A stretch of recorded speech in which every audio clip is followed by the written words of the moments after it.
જય શ્રી કૃષ્ણ. રાધે રાધે. મારી યુટ્યુબ ચેનલમાં તમારું હાર્દિક સ્વાગત છે. પ્રિય ભક્તો, આજે અમે તમને એક એવી કથા કહેવા જઈ રહ્યા છીએ જે તમારા જીવનમાં સુખ અને સંપત્તિ લાવશે. તો ચાલો કથા શરૂ કરીએ. જો તમે આ કથા સાંભળી રહ્યા છો તો ધ્યાનથી છેલ્લે સુધી સાંભળજો. આ વાર્તાને અડધી અધૂરી છોડી દેવાની ભૂલ ના કરો, કારણ કે આ પવિત્ર કથાને સંપૂર્ણ રીતે સાંભળવાથી ઈચ્છિત પરિણામ મળશે. તેથી આ કથાને સંપૂર્ણ રીતે સાંભળો. વિડીયોને લાઈક કરી કમેન્ટમાં હર હર મહાદેવ જરૂર લખજો. જો તમે શિવજીના ભક્ત છો તો ભોલેનાથનો અનાદર ના કરો. એકવાર જ્યારે માતા પાર્વતી અને ભગવાન શિવ પૃથ્વીલોકમાં ગયા ત્યારે અમીરચંદ નામનો વ્યક્તિ ખૂબ જ દુઃખી અને હતાશ બેઠો હતો. ત્યારે માતા પાર્વતી ભગવાન શિવજીને પૂછે છે કે તે વ્યક્તિ ઉદાસ કેમ બેઠી છે. પછી ભગવાન શિવ માતા પાર્વતીને કહે છે, હે પ્રિયે, મનુષ્ય તેમના જીવનકાળમાં દરેકને આ 7 મહત્વપૂર્ણ બાબતો કહે છે જે કોઈને ન કહેવી જોઈએ. તે બધાને કહી દે છે, જેના કારણે મનુષ્યને મુશ્કેલીઓનો સામનો કરવો પડે છે. ત્યારે માતા પાર્વતી પૂછે છે કે તે 7 વસ્તુઓ શું છે? કૃપા કરીને મને કહો. ત્યારે ભગવાન શિવ કહે છે, હે ગૌરી, તમે ધ્યાનથી સાંભળો. હું તમને અમીરચંદના જીવન વિશે જણાવવા જઈ રહ્યો છું. પછી ભગવાન શિવ કહે છે કે મનુષ્ય ઘણીવાર ધીમે બોલવાનું કહે છે કે કોઈ સાંભળી ના લે. આ વાત આપણા બધાના કાનમાં પડી હશે અને ઘણીવાર માનવ મોંમાંથી નીકળતી રહે છે. પરંતુ વિચારવાની વાત એ છે કે આ વાક્ય ક્યારે ક્યારે આપણા મોંમાંથી બહાર આવે છે, કારણ કે એવા ઘણા ઓછા રહસ્યો છે જે મનુષ્ય એકબીજાના કાનમાં પડવા દેવા માંગતા નથી. ઘણીવાર પરિવારમાં અશાંતિનું કારણ માણસ પોતે જ હોય છે. ભગવાન શિવ કહે છે કે ભલે તેઓ આ વસ્તુ જોઈ શકે કે ન જોઈ શકે, પણ તે ખરેખર સાચું છે, કારણ કે મનુષ્ય પોતે જાણીએ અજાણતા મૂર્ખતા હેઠળ તે વસ્તુઓ અન્ય લોકોને કહે છે જે આપણે ક્યારેય ન કહેવું જોઈએ, અને જે આપણે જાણીએ અજાણીએ બીજાની સામે કહીએ છીએ તે દુઃખનું કારણ બને છે, ઝઘડાનું કારણ બને છે, અને પછીથી પસ્તાવો થાય છે કે મારે આ વાત કોઈને ન કહેવી જોઈતી હતી, તે મારી ભૂલ હતી. તેથી જ હું તમને આજની કથા કહેવા જઈ રહ્યો છું. તેને સાંભળ્યા પછી તમને 7 વસ્તુઓ ખબર પડશે જે તમારે ક્યારેય કોઈને ના કહેવી જોઈએ. આ જો 7 વાત છે જે તમારે કોઈને કહેવાની નથી. કેમ નહીં કહેવાની તેની પાછળનો તર્ક પણ જણાવીશ.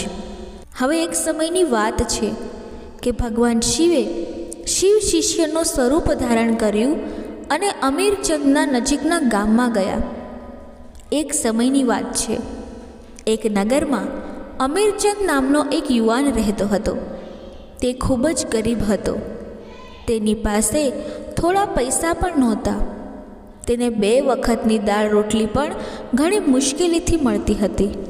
દિવસ રાત કામ શોધ્યા પછી પણ તેને કોઈ કામ મળતું ન હતું. પછી એક દિવસ તેણે તેની પત્નીને તેની બધી સમસ્યાઓ જણાવી. તેણે તેની પત્નીને કહ્યું કે હું કામ માટે જેના પણ ઘરે જાઉં છું તે દરેક મને એમ કહીને કામ નથી આપતા કે અમને અહીં કોઈ કામની જરૂર નથી. હું કામ શોધીને થાકી ગયો છું.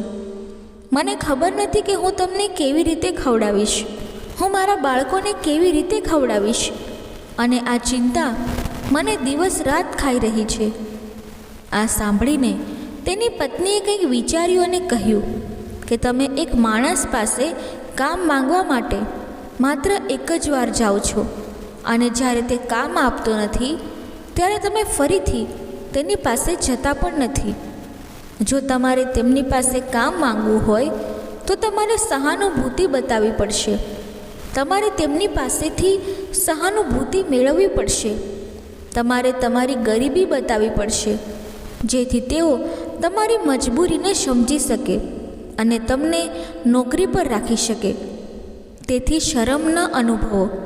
તેમને તમારી મજબૂરી જણાવો, તેમને તમારી ગરીબી જણાવો, અને આ રીતે તમે કામ મેળવી શકો છો.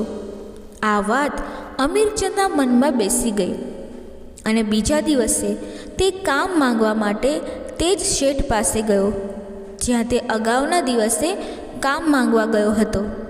પરંતુ આ વખતે તેણે હાથ જોડીને શેઠને પ્રાર્થના કરી અને તેને વિનંતી કરી કે હું ખૂબ જ ગરીબ છું અને મને કામની ઘણી જરૂર છે.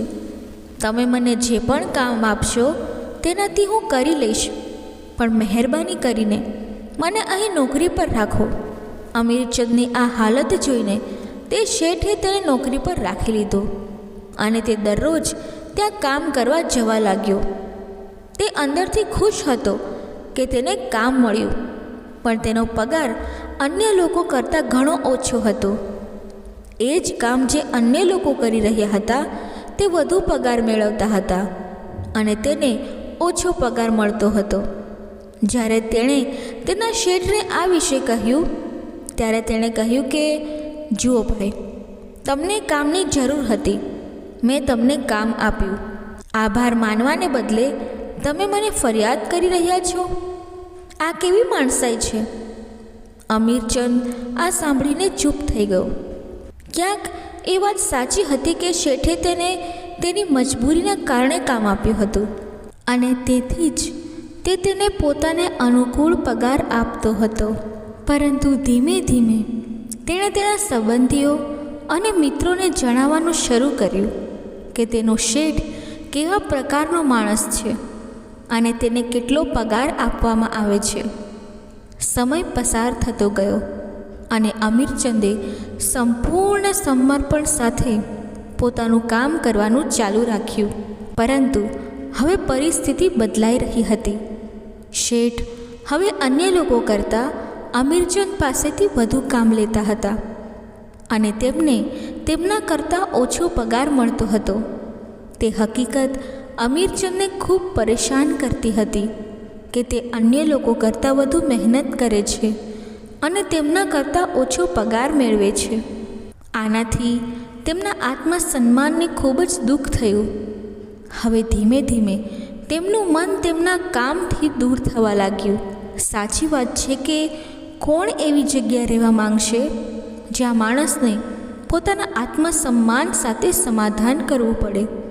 એટલે તરત જ તેણે પોતાની નોકરી છોડી દીધી અને ઘરે આવીને બેકાર બેસી ગયો. હવે તેની પાસે ઘરમાં ખર્ચવા માટે પણ પૈસા નહોતા. એટલા માટે તેણે તેના સંબંધીઓ અને મિત્રો પાસેથી મદદ માંગવાનું શરૂ કર્યું. પરંતુ તેના મિત્રો તેમને તેમની સામે તો દયાને લાયક માનતા હતા અને તેને દિલાસો આપતા હતા, પરંતુ પીઠ પાછળથી તેની મજાક ઉડાવતા હતા. તે કહેતા હતા કે કેટલો મૂર્ખ છે કે શેઠે આટલું કામ આપ્યું અને બિચારાને પૈસા પણ આપ્યા તો પણ કામ છોડી દીધું. અરે, જો અમે તેને પૈસા આપીશું તો તે અમારા પૈસા પણ પરત નહીં કરી શકે. તેની સ્થિતિ એવી છે અને કાંઈ કામ તો કરવું નથી, પૈસા ક્યાંથી લાવીને આપશે? તેથી જ અમીરચંદની સ્થિતિ દિવસે ને દિવસે ખરાબ થઈ રહી હતી. હવે તે દિવસ રાત ચિંતામાં જીવી રહ્યો હતો. તે જ મિત્રો, તે જ સંબંધીઓ જે તેના પોતાના હોવાનો ઢોંગ કરતા હતા તેને દયાનો પાત્ર માની રહ્યા હતા અને તેના ઉપર દયા કરી રહ્યા હતા. દરેક વ્યક્તિ આવીને તેને ઘણું જ્ઞાન આપતા હતા, પરંતુ કોઈ મદદ કરતું નહોતું. અને આવું ઘણીવાર થાય છે. જ્ઞાન આપનારા ઘણા હોય છે, પરંતુ મદદ કરવાવાળા આંગળી પકડીને, હાથ પકડીને આગળ લઈ જવાવાળા કેટલા લોકો મળે છે. એક દિવસ તેમને ખબર પડી કે એક શિવ શિષ્ય બાજુના ગામમાં આવ્યો છે જે ખૂબ જ જાણકાર છે. અમીરચંદ એટલા તણાવમાં હતા કે તેમને કોઈ રસ્તો દેખાતો ન હતો. એટલા માટે તે અજાણતા જ શિવના તે શિષ્ય પાસે પહોંચે છે. ત્યાં પહોંચતા જ તે સીધા તેમના પગ પર પડી જાય છે અને રડવા લાગે છે. અને રડતા રડતા તેમને તેમની પરિસ્થિતિ વિશે બધું કહે છે. તે તેને કહે છે કે કેવી રીતે તેના શેઠે તેનો ફાયદો ઉઠાવ્યો હતો અને તેના સંબંધીઓ તેની સાથે કેવો વ્યવહાર કરે છે. આ બધી વાતો સાંભળીને શિવના શિષ્યે તેને ચૂપ કરાવીને કહ્યું, હે વત્સ, આ બધી સમસ્યાઓ તમારી બુદ્ધિના અભાવ અને તમારી મૂર્ખાઈને કારણે ઊભી થઈ છે. જો તમારી પાસે વિવેક હોત તો આમાંથી કોઈ પણ સમસ્યા તમારા મનને દુઃખી ન કરી શકત, પરંતુ તમે તમારી મૂર્ખતાને કારણે, તમારી અજ્ઞાનતાને કારણે જાતે જ તમારા માર્ગમાં કાંટા મૂકી દીધા છે. આજે હું તમને 7 વાતો કહી રહ્યો છું જે કોઈને ભૂલથી પણ કહેશો નહીં. અને જો તમે આ વસ્તુઓનું પાલન કરશો તો તમે બહારથી મળેલું દુઃખ દૂર કરી શકો છો, જે કારણ વગર દુનિયાના કારણે તમારી અંદર આવે છે.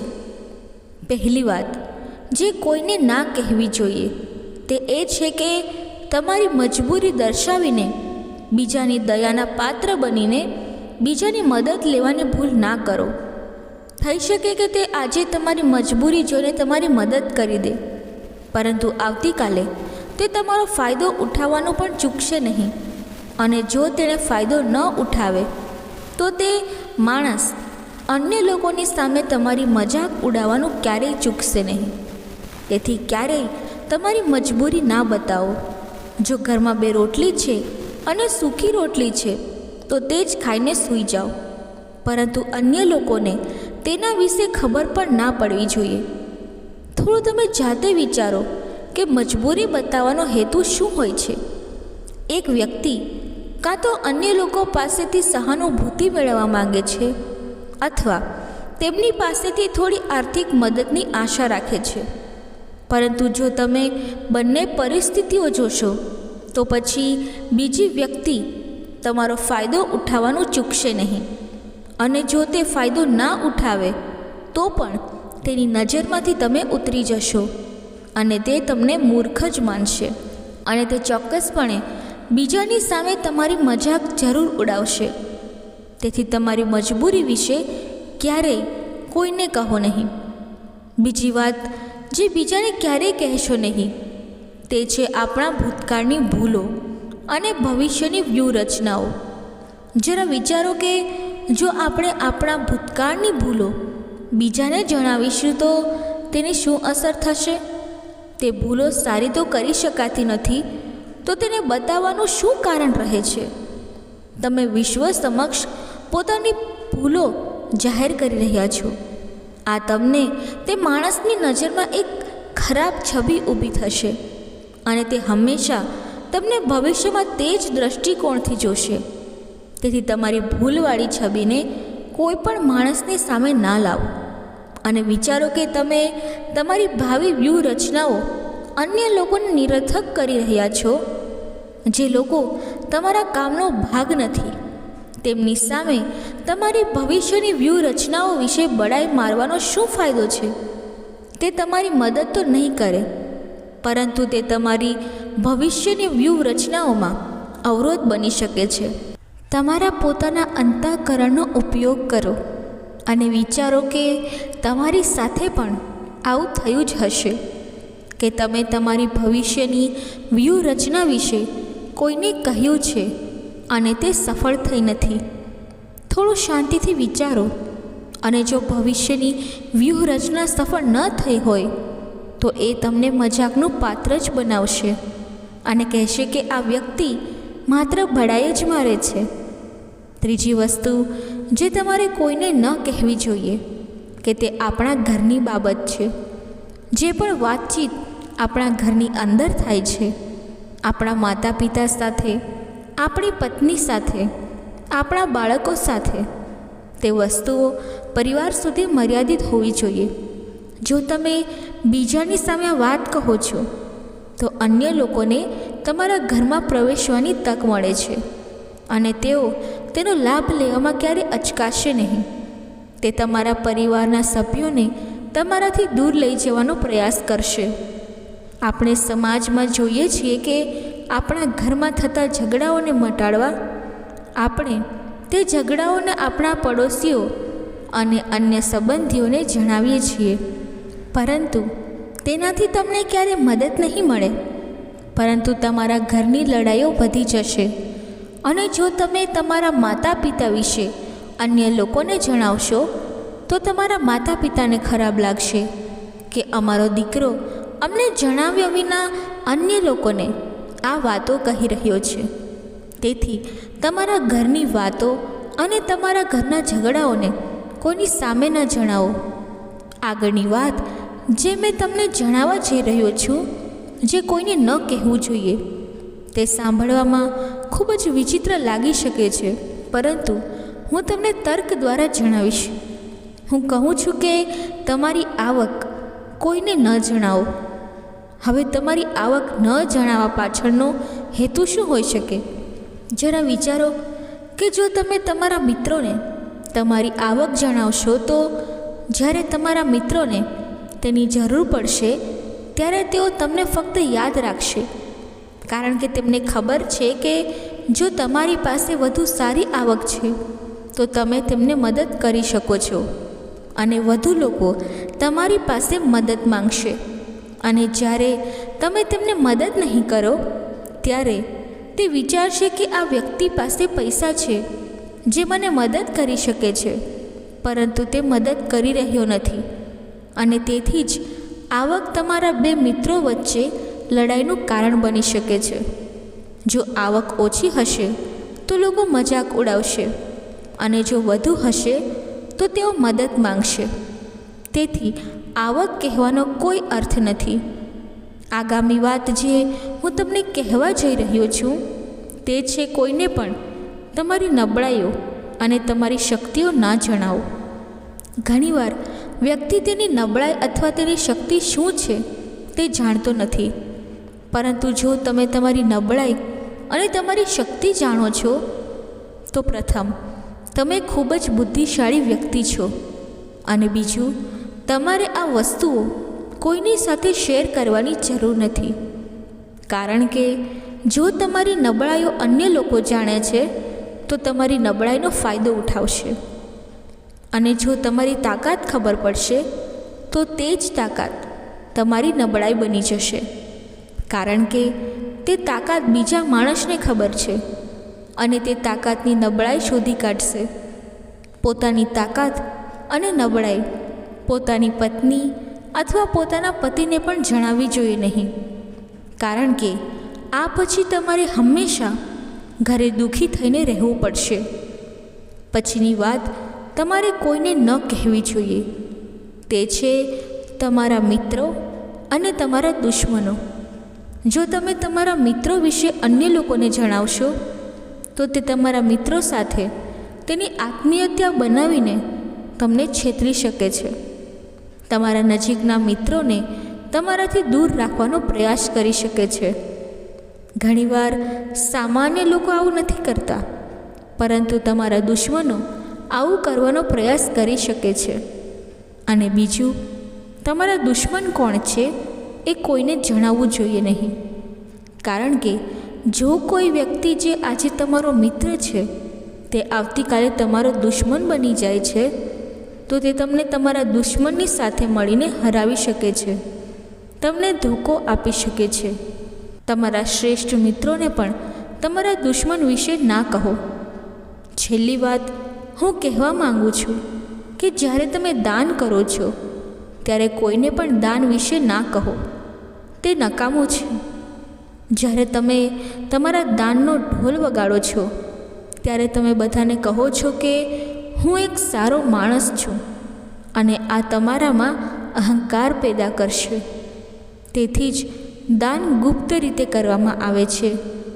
એટલું જ સારું છે, એટલું જ ફળદાયી હોય છે. જ્યારે તમારો ડાબો હાથ દાન કરી રહ્યો હોય ત્યારે જમણા હાથને પણ ખબર ના પડવી જોઈએ કે ડાબો હાથ દાન કરી રહ્યો છે. આ 7 વાતો જે શિવના શિષ્યએ અમીરચંદને કહી હતી તેમાં દુનિયાના બધા સિદ્ધાંતો છુપાયેલા છે. આ વાતોનું પાલન કરીને તમે તમારા ઘરમાં સુખ અને શાંતિ બનાવી શકો છો અને ઘરના ઝઘડાઓને કાયમ માટે દૂર કરી શકો છો. જો તમે આ બાબતો વિશે તમારા અંતઃકરણથી વિચારશો તો તમને આ બાબતો સાચી લાગશે અને અમારી કથા કહેવાનો હેતુ તમારા અંતઃકરણને જાગૃત કરવાનો છે. પછી માતા પાર્વતી ભગવાન શિવને કહે છે, હે ભગવાન, જો માણસ આ 7 વાતોને તેના જીવનમાં અપનાવે તો તેના જીવનમાં ક્યારેય કોઈ મુશ્કેલી નહીં આવે. આ કહેતા માતા પાર્વતી અને ભગવાન શિવ કૈલાશ પર્વત પર પાછા ફરે છે. મિત્રો, જો આ વિડીયોમાં બોલતી વખતે કોઈ ભૂલ થઈ હોય તો હું માફી માંગુ છું. આશા છે કે તમને બધાને આ વિડીયો ગમ્યો હશે. જો તમે ભગવાન શિવના સાચા ભક્ત છો તો ચેનલને સબસ્ક્રાઈબ કરો અને વિડીયોને લાઈક કરો અને કમેન્ટમાં હર હર મહાદેવ જરૂર લખો. ધન્યવાદ. જય શ્રી કૃષ્ણ. રાધે રાધે.